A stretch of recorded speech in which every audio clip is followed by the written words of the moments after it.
Today's video is going to be a little bit of a twofer. I went on a trip this past weekend to Puerto Rico and I took a ton of photos and videos that I wanted to share. So I will do a little vlog of that I'll put up. And then I read 3 books during that trip. So hang around till the end if you want to hear a little bit about The Raven Scholar, about First Time Caller, and about You Didn't Hear This From Me.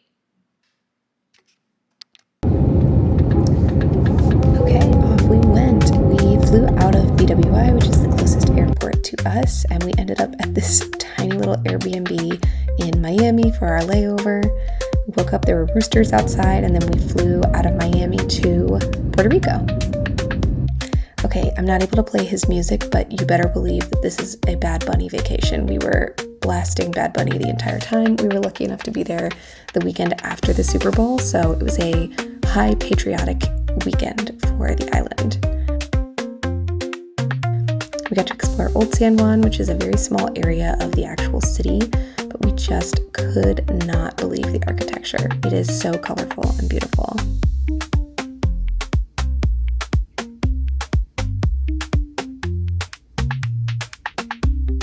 And we also got to explore El Castillo de San Juan del Morro, which is a San Juan National Historic Site. It's one of the 2 forts on the island that were used for protection historically.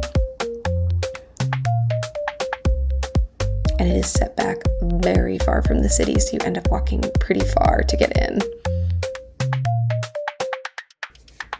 A lot of the structure is original to the 1400s, and it's a really interesting place to kind of think about the complex and ongoing history of colonial rule in Puerto Rico, which I had not thought much about before.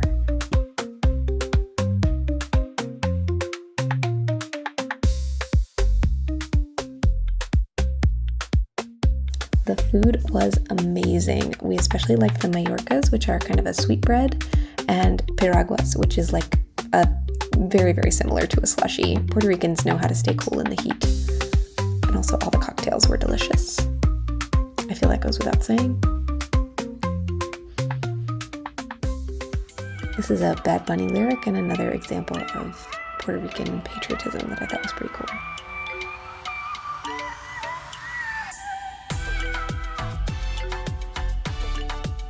And then on the 3rd day, we headed off into an area closer to El Yunque, which is the rainforest, because we wanted to explore that.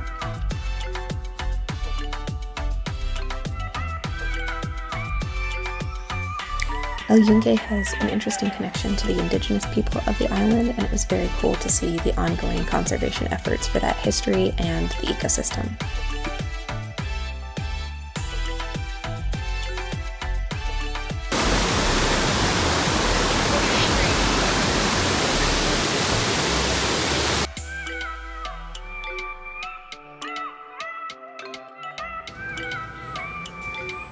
And then as we were walking through the forest, guess what? It started to rain. I don't know why we hadn't totally anticipated this, but we all ended up getting completely drenched, which was kind of fun in the moment. But after that, we pretty much headed home because nobody wanted to walk around squelching anymore. We spent some time at the beach and returned to Old San Juan to fly out. It was a quick kind of 4-day long weekend vacation.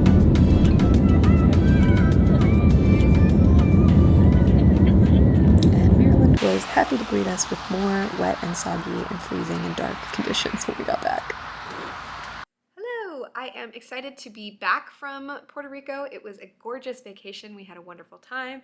And I wanted to do a quick update since I got a lot of reading done. We had kind of an indirect flight on the way there and we just did a lot of driving around. And so I finished 3 different books on this trip. A really chunky fantasy, a romance, and a nonfiction. Kind of ran the gamut on my reading this trip.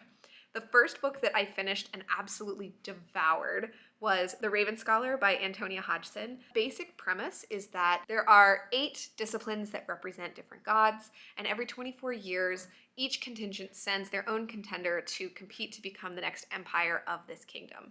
And they are responsible as the empire for making sure that the return of these gods does not happen, which has been foretold to be the apocalypse of this world as they know it. We follow Nima, who is a Raven Scholar. She works for the current emperor, who is a bear, and she has no interest in participating in this competition, and she's actually really looking forward to kind of a quiet retirement once her current empire steps down. But when one of the contenders for the throne is murdered, Nima is thrown into suspicion and she is given 3 days to A, compete as the new Raven contender, and simultaneously B, solve the murder and absolve herself of blame.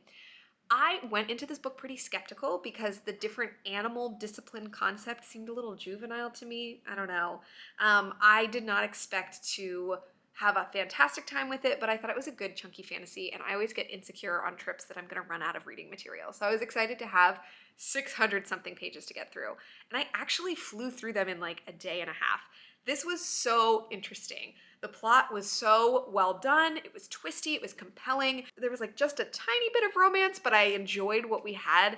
And it just was kind of a ton of political intrigue, really interesting characters. I loved Nima, and it made me laugh out loud. I actually own this book. I got it for Christmas, and I've already loaned it out to my mom, who is also flying through it, so I can't show you, but I had a fantastic time with this. I gave it a 4.5 star. I took off half a star because one of our characters is named Ruko. He is the tiger contender. And he's a big part of the story. He's a really interesting, morally gray character. And as I was reading him, I was like, I've met this guy before. He seems exactly, and his plot line, small spoiler alert, is not totally dissimilar to Zuko from Avatar: The Last Airbender. Now, if you're going to copy somebody else's character, I could spend a million years with Zuko. I love that guy. But I did think that was a little bit weird.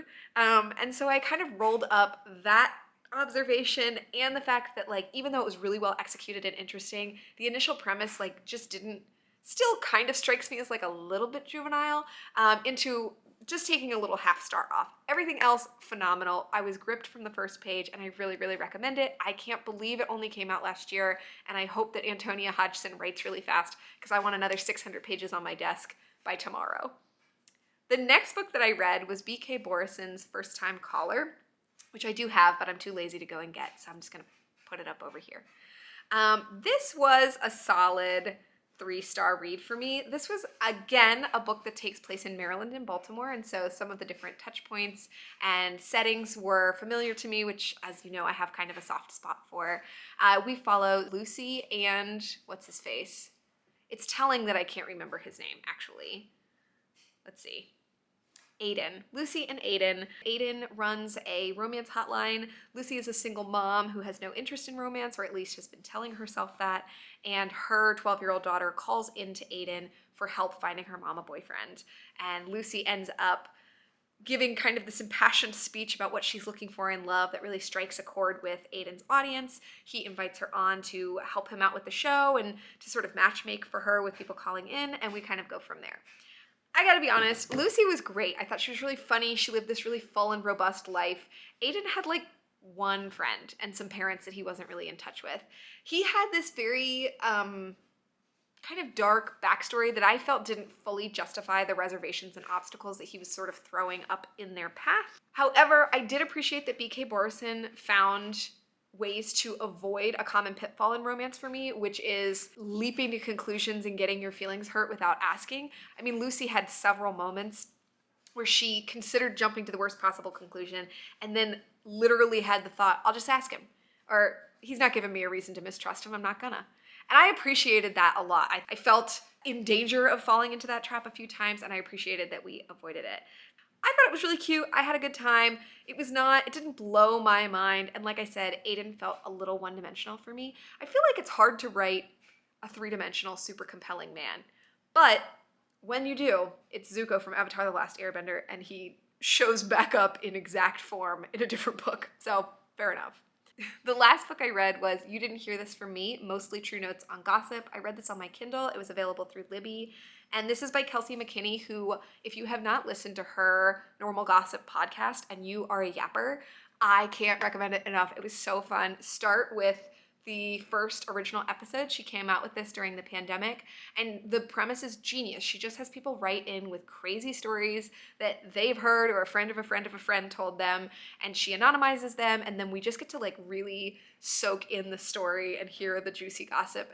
And it's the best kind of gossip because it doesn't have any like negative ramifications on anybody. You're not going to get in trouble for listening, but it's salacious and fun and ridiculous and funny, and this book felt very similar to me. I actually feel like I enjoy Kelsey as a host, but I don't feel like she gets to show her own voice as much in the podcast as she did in this book. She had me laughing out loud. And this book also kind of touched on some like feminist and religious and historical roots of gossip and the power that it holds and the reason we're so interested in it, the potential for positive and negative impacts. I just found it really entertaining and fun. I typically can't read nonfiction without an audiobook component because I like to listen to it and I feel like that helps the information retain for me a lot better. And this I flew through. Again, I just really enjoyed it. It was funny, it was fun. This was a solid, did I rate it? Yes, I gave this a solid 4 stars. I don't know what's holding me back from a 5-star. I just feel like I probably won't remember a ton about it down the road, but I had a wonderful time with it while it was in the old noggin. Thank you so much for listening and hanging out and seeing a bit of what the vacation looked like. I had a fabulous time, and I'll check back in when I can. Bye.